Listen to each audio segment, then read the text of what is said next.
Hey guys, welcome back to the channel. It's Horse2 Tony here. Today's video, we're going to be talking about the Typhoon MK1B late. This is turning out to be one of my favorite British props. It doesn't seem like it's that good, and the stock grind's pretty bad for this thing. But if you're able to get past the stock grind, this is one of the most rewarding planes to play. Um, I didn't think this thing was good when I first started playing it, but I gave it some time and I realized, hell, this is a really good fighter if you know how to play it. The major thing with this thing is you do not want to get into any engagements where you have to roll a lot. If the enemy's rolling and you got to keep up with them like that, it's just not your fight. You need to dip out. But let's go into a little bit of the stats of this plane. So guys, the first stat we're going to be talking about for the Typhoon is going to be its top speed. At stock, it's going to be 626 kph. Spaded, it's 671. It's a really good plane. It's one of the fastest at its BR. Its turn time stock is 21 seconds, and then when you have it spaded, it's 19.5. But believe me, once you start using this, you'll realize it turns a little bit better than 19.5 seconds. Its rate of climb, guys. Rate of climb's pretty decent with it. It's 16.5 meters a second stock, and then its spaded is 19.5 meters a second. That's really good. You can out climb a lot of things. 109s you're not gonna climb over, and some Spitfires you're not.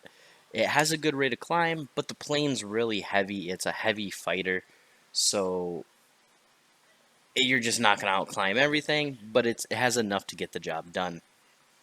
Alright guys, up next we're going to be talking about the firepower of the Typhoon. This is one of my favorite aspects of this plane. The 420mm Hispano Mk2 cannons are insane at this BR. Pretty much anything you get in your sight, you're going to make go boom. With these cannons, you have 560 rounds. It's 140 rounds per gun, and it shoots at 600 rounds per minute. With that being said, it is real easy to hold down the trigger and waste all your ammo. So with this thing, with the 4 guns, you're gonna want to have a little bit of trigger discipline when spraying.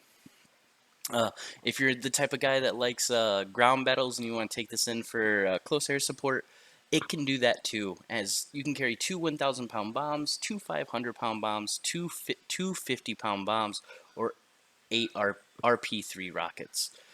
That's something I'm going to be doing. I'm going to be taking this into ground battles. I didn't really realize how good this thing is. Those 1,000-pound bombs, even the 500-pound bombs, will shred. The cannons are insane on this. As long as you have decent aim, you're going to hit and you're going to wreck people's day. Like this P-47, I gave him a quick burst and he lit on fire. And we all know P-47s are strong planes, well built, and so is the Typhoon. That's one of the pros for this plane.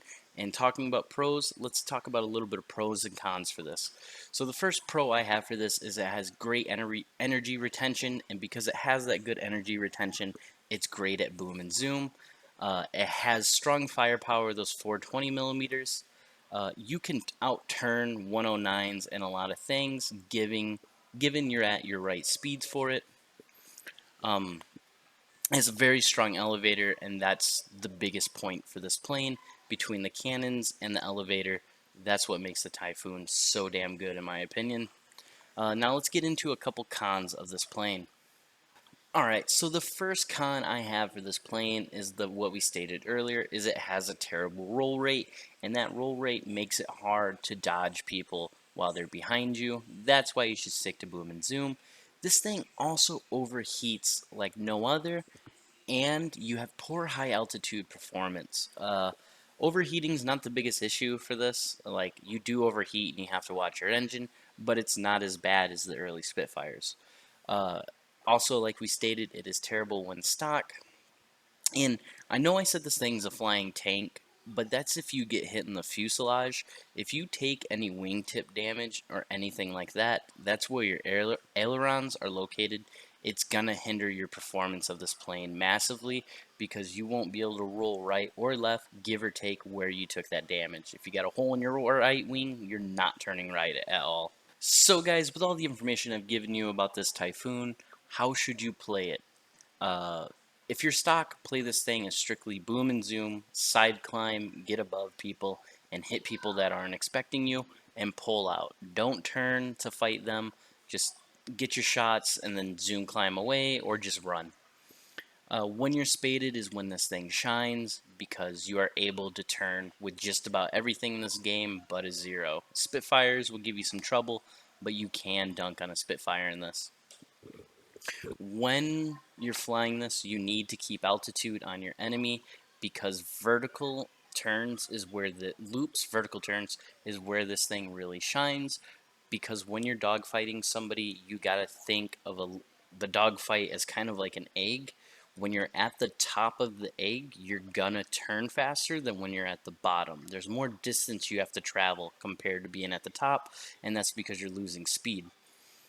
Right here, this J2M should be murdering me, should be outmaneuvering me, but because I'm turning at the peak of my apex, I'm able to stay behind him because I'm slowing down and get behind him and turn inside of his circle.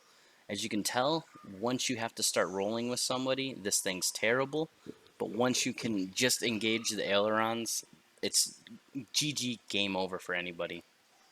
But guys, that pretty much sums up this video. This video was a 7-kill game I got. It's pretty nutty with this. The first I've gotten with this plane. I'm used to doing that in the I-16. But this comes to the end of the video. Guys, I'm Horsetooth Tony, and like always, I'll catch you on the next one.